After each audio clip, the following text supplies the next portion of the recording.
Dünya Çempionatı 2026-nın seçmə mərhələsi öncəsi Ukrayna mətbuatında keçirilən sorğu maraqlı nəticələr ortaya qoyub. Həm azarkeşlər, həm də futbol mütəxəssisləri öz yığmalarını D qrupunun əsas favoriti kimi görürlər. Qrupda dünya nəhəngi Fransa yer alsa da, Ukraynalılar Ukraynanın birincilik uğrunda mübarizə aparacağına tam əmindilər. Ən diqqət çəkən məqam isə İslandiya və Azərbaycan millilərinin demək olar ki, hesablanmamasıdır. Sorğuda iştirak edənlərin əksəriyyəti bu komandaları ciddiyə almır və Ukraynanın qrupda yeganə real rəqibinin Fransa olduğu düşünülür. Hətta ev oyunlarını neytral meydanda keçirməli olmaları da bu inamı dəyişməyib. Ukrayna yığması sentyabrın 5-də Fransanı qəbul edəcək. 4 gün sonra isə Bakıda Azərbaycan millisi ilə qarşılaşacaq. Ukraynalıların rəqib saymadığı millimiz isə bu oyunu fərqli gözlərlə izləyir. Bəli, Azərbaycan millisi zaman-zaman zəif çıxış edə bilər, amma tarix göstərib ki, elə fikirlər, rəqiblərin arxayınlığı çox zaman onlara baha başa gəlib.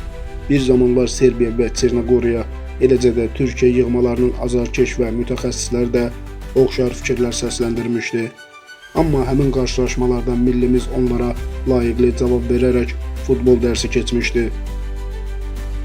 Bu baxımdan Ukrayna tərəfinin bu qədər özünə inamlı və eyni zamanda rəqibinə qarşı laqeyd yanaşması Azərbaycan millisi üçün əlavə motivasiya ola bilər. Futbol təkcə taktika və texnika ilə deyil, həm də inam və iradə ilə qazanılır. Azərbaycan millisi tarix boyu görünən, amma doğru anda parlayan oyunları ilə yadda qalıb. Bu dəfə də belə ola bilər. Qarşıdakı oyun sadəcə üç xal uğrunda mübarizə deyil, eyni zamanda hörmət və dəyər qazanmaq savaşına çevrilə bilər.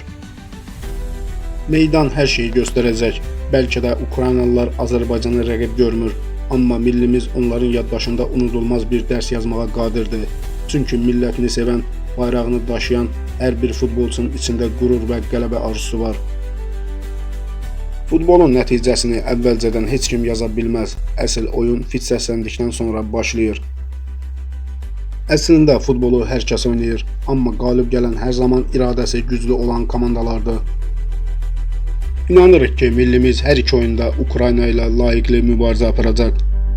İzlədiyiniz üçün təşəkkür edirəm. Kanala abunə olub dəstəkdə ola bilərsiniz.